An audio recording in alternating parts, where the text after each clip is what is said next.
पिछले लंबे वक्त से यमन की जेल में बंद निमिषा प्रिया की जान बचाने को लेकर सरकार कई तरीके के काम कर रही है, लेकिन निमिषा की जान बचाने में अभी भी कामयाबी हासिल नहीं हो पाई।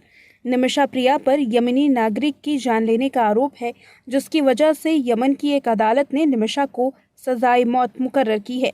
खास बात यह है कि मर्सी पिटीशन यानी कि दया याचिका दायर करने के बावजूद भी निमिषा की एक न सुनी गई। 16 जुलाई को निमिषा को सजा दी जाने वाली थी, हालांकि इसे अस्थायी तौर पर टाल दिया गया है। लेकिन सवाल ये बन रहा है कि क्या निमिषा प्रिया की जान बचाई जा सकती है, और अगर बचाई जा सकती है तो भारतीय सरकार को इसमें मुश्किल क्यों हो रही है। इसके दो पहलू हो सकते हैं। पहला पहलू पीड़ित परिवार। दरअसल भारतीय सरकार ने यमन के कानून के मुताबिक ब्लड मनी देने के लिए हाथ आगे बढ़ाया है। 8.5 करोड़ रुपए ब्लड मनी के तौर पर मुकर्रर किया गया है कि पीड़ित परिवार इस मनी को ले ले और निमिषा को छोड़ दे, लेकिन पीड़ित परिवार पैसे लेने से इनकार कर रहा है। परिवार का कहना है कि खून के बदले सिर्फ खून लिया जाएगा। इसमें दूसरा कारण है यहूदियों का शासन। यमन शुरू से ही एक गृह युद्ध वाला देश रहा है और शासन भी यहूदियों का। मृतक के परिवार का रुख भी निमिषा के खिलाफ है। ऐसे में सजा निमिषा को मिल सकती है, ये ज़्यादातर उम्मीद लगाई जा रही है। यमन आखिर कैसा देश है, पहले इसे समझना होगा। इसके समझने के बाद ही भारतीय सरकार की मुश्किल को आंका जा सकता है। यमन एक खंडित राष्ट्र है जो 1 दशक से भी ज़्यादा गृह युद्ध झेल चुका है। यमन में एक प्रतिद्वंदी क्षेत्रीय शक्ति का प्रभाव है। यही वजह है कि भारतीय सरकार को मुश्किलों का सामना करना पड़ रहा है। अराजकता से भरे हुए इस देश की सियासत हिली हुई है। दिल्ली का राजनयिक कोई भी यमन में नहीं है। यमन में भारत का कोई भी दूतावास नहीं है। सबसे बड़ी कठिनाई यही है कि भारतीय दूतावास ना होने की वजह से, भारत का राजनयिक ना होने की वजह से बात सही से नहीं रख पा रही है सरकार। और केरल की नर्स को इसी वजह से परेशानी का सामना भी करना पड़ रहा है। निमिषा साल 2017 में यमन की राजधानी सना की जेल में बंद है। उनको अपने क्लिनिक के साझेदार तलाल मेहदी की जान लेने के आरोप में दोषी ठहराया गया है। सना पर साल 2024 से ही अलगाववादी संगठन अंसार अल्लाह यानी कि हूती का शासन है। भारत ने हूती के शासन को मान्यता नहीं दी है। ऐसे में भारत के हूतियों के साथ राजनयिक संबंध नहीं है। सवाल ये उठता है कि अगर भारतीय सरकार सना के शासकों को मान्यता नहीं देती तो फिर बात किससे कर रही है। भारत का सना में कोई राजनीतिक प्रतिबंध नहीं है। प्रतिनिधित्व न होने की वजह से निमिषा मुश्किल में है। इससे सीधे हूतियों से संपर्क साधने में मुश्किल हो रही है। इसमें एक अड़चन ये भी है कि भारत यमन के बंदरगाह शासन अदन में कार्यरत सरकार को मान्यता देता है। इसे अंतर्राष्ट्रीय स्तर पर यमन के प्रभारी शासन के रूप में मान्यता प्राप्त है, लेकिन हूतियों की सरकार से दुश्मनी है।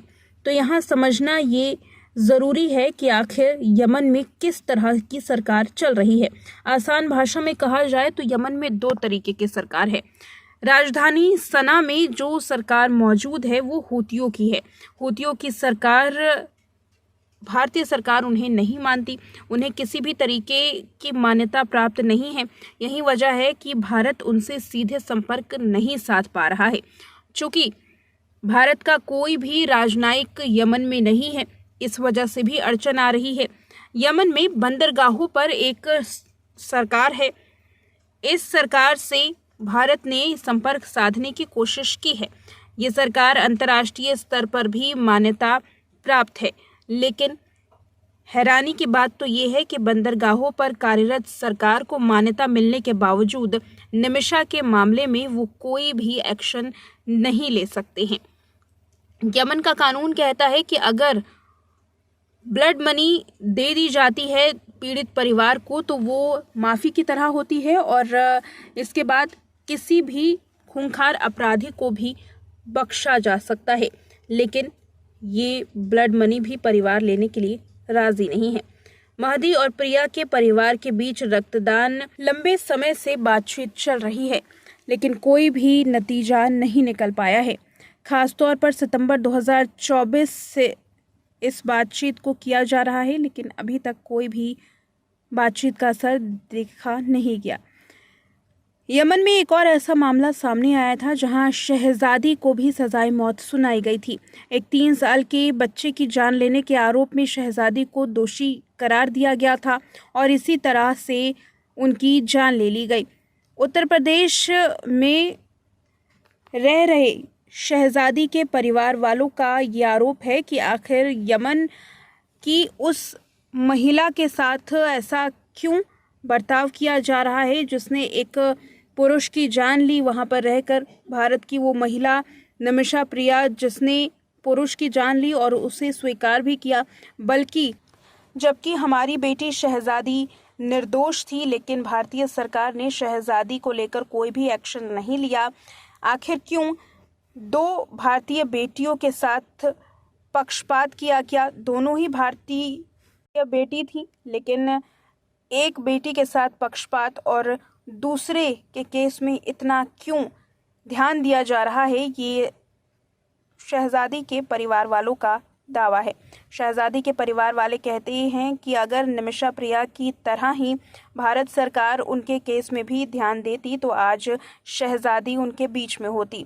बता दें कि यमन में भारतीय नागरिक शहजादी की भी जान ले ली गई सजाए मौत देकर के। शहजादी पर आरोप था कि उसने 3 साल के बच्चे की जान ली है। हालांकि परिवार अपनी बेटी को बेकसूर कहता है। यही नहीं, ये भी आरोप लगाता है कि यमन की अदालत ने पोस्टमार्टम भी नहीं देखा। जिस बच्चे की जान लेने के मामले में शहजादी की जान ले ली गई, सजाए मौत सुनाई गई, उस बच्चे का पोस्टमार्टम भी नहीं हुआ था क्योंकि वो भारत की निवासी थी। इस वजह से उसे फंसा दिया गया और ये पूरे मामले को रफा दफा कर दिया गया, लेकिन सरकार इसमें चुप रही। बता दें कि इस मामले में भी भारतीय सरकार कुछ भी नहीं कर सकती थी। भारतीय सरकार यमन की सरकार से बातचीत तो कर रही है, लेकिन सबसे बड़ा सच तो यही है कि यमन के साथ भारत के संबंध कुछ खासा अच्छे नहीं हैं।